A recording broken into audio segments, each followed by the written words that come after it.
Ching tabak dum dum. Guys, welcome to a new question video with Code with AG. So आज का question तो काफ़ी easy type का question है. Uncommon word from two sentences ना. तो question है हमारा ऐसा कि a sentence is a string of a single space separated word where each word consist only of lower case letters. A word is uncommon if it appears exactly once in a sentence and does not appear in another sentence. मतलब कोई भी हमारा जो word है वो uncommon कब होगा कि किसी भी स्ट्रिंग के अंदर वो आ तो एक ही बार रहा है ना, लेकिन दूसरे स्ट्रिंग में वो बिल्कुल भी नहीं आ रहा है ना. तो आना तो एक ही बार है ना, एक में से एक बार आना है और उस वर्ड को, और दूसरे में एक बार भी नहीं आना है. Given two sentences S in S1 and S2, return a list of all uncommon words. You may return the answer in any order. अच्छा, मतलब हमें किसी भी ऑर्डर में हमें आंसर रिटर्न कर देना है कि हमारे क्या क्या हो सकते हैं, है ना. तो बेसिकली क्वेश्चन क्या है कि जैसे हमारे पास ये दे रखा है कि पहला हमारा एग्जाम्पल है वो है कि S1 the apple is sweet. हाँ, the apple is sweet. The apple is sweet, है ना. और S2 क्या है? The apple is sour. खट्टा है ना. तो बेसिकली अगर हम चेक करें यहाँ पे, तो यहाँ पे हमारा दा हमारा एक बार आ रहा है S1 में, एक बार आ रहा है, लेकिन ये S2 में भी आ रहा है, तो ये अनकॉमन वर्ड नहीं हुआ. एप्पल हमारा एक बार आ रहा है, लेकिन ये S2 में भी एक बार आ रहा है, S2 में भी आ रहा है ना, तो ये अनकॉमन वर्ड नहीं हुआ. यहाँ पे इस भी हमारा एक ही बार आ रहा है S1 में, है ना, लेकिन ये S2 में भी रिपीट हो रहा है, तो ये अनकॉमन नहीं हुआ, है ना. ऐसे यहाँ पे स्वीट ये एक बार आ रहा है, लेकिन S2 में नहीं आ रहा, तो एक हमारा आंसर तो हो गया कि स्वीट, है ना. वैसे ही अगर हम इसको चेक करेंगे कि हमारे यहाँ पे दा आ रहा है, फिर एप्पल आ रहा है, दा एक बार आ रहा है लेकिन S1 में भी रिपीट हो रहा है, एप्पल एक बार आ रहा है लेकिन S1 में भी रिपीट हो रहा है, इस एक बार आ रहा है लेकिन एप्पल में भी रिपीट हो रहा है, सॉरी S1 में भी रिपीट हो रहा है, और सार, है ना, SOUR जो है ये हमारा इसमें एक बार आ रहा है लेकिन ऊपर रिपीट नहीं हो रहा, तो एक आंसर हमारा सार. तो हमें यही रिटर्न कर देना है ना, यही हमें रिटर्न कर देना है. ऐसे ही अगर हम अगला एग्जांपल देखें, यहाँ पे एप्पल, पहले में एक एप्पल वर्ड है ना, ये हमारा दो बार आ रहा है, तो हमें यहाँ पे कुछ भी रिटर्न नहीं करना है. मतलब हम यहाँ पे दो बार आ रहा है तो हमें S2 को चेक करने की भी ज़रूरत नहीं है ना. अब बनाना ये हमारा एक बार आ रहा है यहाँ पे, है ना, तो बनाना हमारा एक बार आ रहा है और S1 में रिपीट भी नहीं हो रहा, बनाना कहीं आ नहीं रहा, तो ये अनकॉमन है, तो हमें बनाना रिटर्न कर देना है. तो ये क्वेश्चन अगर आप देखो, इसका हम डायरेक्ट कोड भी कर सकते हैं कि हमारा मैप का क्वेश्चन है, ये हमारा मैप का क्वेश्चन है ना. तो आप डायरेक्ट एक मैप बना लें पहले, है ना. उसमें हमारे क्या क्या आएंगे, इसमें हमारे स्ट्रिंग और इंटीजर वैल्यू इंट, है ना. मैप नाम से हमने मैप बना लिया. अब हम क्या करेंगे, हम पहले एक इंटीजर वेरिएबल आई लिया, है ना, और उसे 0 पे इनिशियलाइज कर दिया. हम 1 बाय 1 हर स्ट्रिंग को ट्रैवर्स करेंगे, क्योंकि हमारी जो स्ट्रिंग्स हैं उनका साइज़ इक्वल नहीं है, तो हम एक बार में दोनों हम ट्रैवर्स नहीं कर सकते. तो हम तब तक ट्रैवर्स करेंगे जब तक S1 की पूरी लेंथ हमारी ट्रैवर्स नहीं हो जाती, S1 की पूरी लेंथ हमारी ट्रैवर्स नहीं हो जाती, है ना.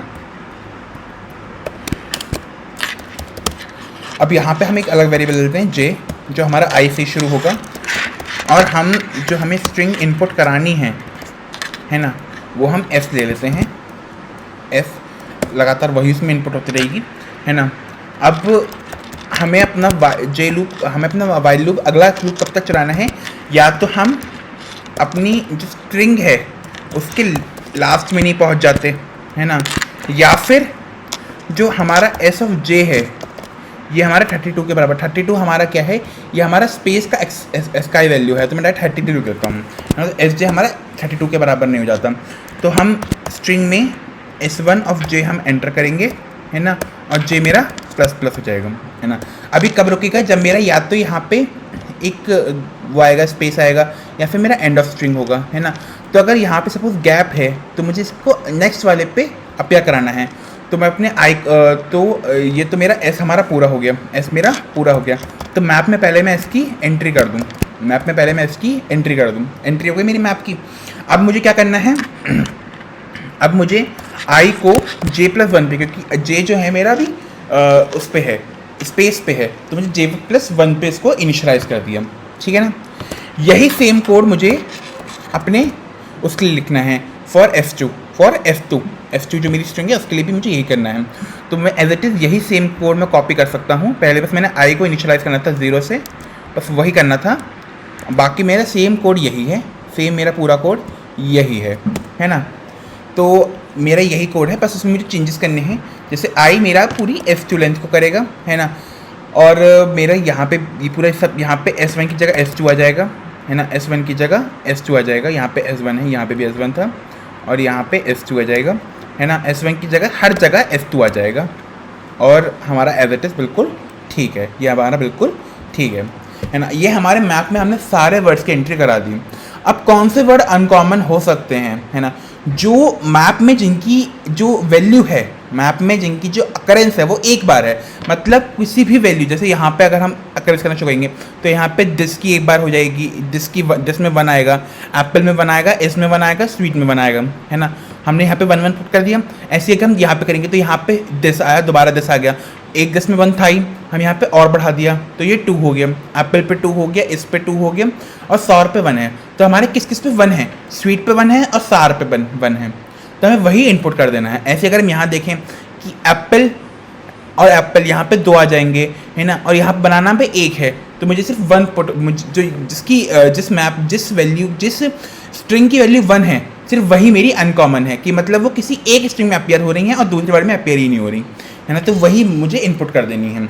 तो उसके लिए पहले मैं अपना वेक्टर ले लेता हूँ जो मुझे रिटर्न करना है ना। वेक्टर ऑफ स्ट्रिंग का वेक्टर रिटर्न करना है, उसका आंसर हम ans, इसका नाम ans लिख दिया मैंने, है ना। अब मैं एक आइटरेटर फॉर लूप चलाऊंगा, एक आइटरेटिंग फॉर लूप चलाऊंगा, है ना, जो मेरे पूरे मैप को ट्रैवर्स करेगा, है ना। अब मैं चेक करूँगा क्या मेरे मैप का जो सेकंड है, जो मेरे मैप का सेकंड है, क्या वो 1 है, क्या वो 1 है। तो अगर ऐसा 1 है तो मुझे करना है, मुझे अपने आंसर में मैप का फर्स्ट सॉरी MP नहीं, it will be i dot second, है ना। तो और मुझे अगर ऐसा है तो मुझे आई डॉट फर्स्ट को इनपुट कर देना है, तो अपने मैप में, अपने वेक्टर में इनपुट कर देना है, और फाइनली मुझे अपना आंसर रिटर्न कर देना है। तो ये बेसिक सा का कोड था, कोई टफ कोड नहीं था, है ना। ये मैंने आपको बताया भी कि कैसे रन कर रहा है। तो एक बार इसको रन करके देख लेते हैं कि क्या ये सही तरह से रन हो रहा है। ओके, कहीं गड़बड़ हो गई है शायद। ओके, तो यहाँ पे मेरी अच्छा एरर ये है कि मुझे यहाँ पे नॉट इक्वल्स टू 32, मतलब तभी वो बढ़ेगा, अगर वो स्पेस है तो वो क्यों ही बढ़ेगा, है ना। तो यहाँ पे नॉट इक्वल्स टू 32 आना चाहिए। अभी बार दोबारा रन करके देख लेते हैं कि क्या सही चल रहा है या नहीं। हाँ, अब परफेक्ट चल रहा है। ऐसे आप इसको सबमिट करके भी देख लें कि सबमिट सही से हो रहा है या नहीं, है ना। और इसकी ज़्यादा कॉम्प्लेक्सिटी भी नहीं ले गई है ना। तो आप इसकी कॉम्प्लेक्सिटी भी एनालाइज कर सकते हैं। इसकी n+n होगी, बिग ऑफ n+n, क्योंकि n हमारा S1 का साइज़ है और m हमारा S2 का साइज़ है, और वही हमारी मेमोरी कॉम्प्लेक्सिटी भी होगी क्योंकि हम मैप में पूरा स्टोर करा रहे हैं, है ना। तो आई होप आपको मेरा क्वेश्चन समझ में आया हो। आपको समझ में आया हो तो लाइक, सब्सक्राइब एंड शेयर करें। मैं आपको ऐसे ही वीडियोज़ के संग रोज़ मिलता रहूँगा। Thank you.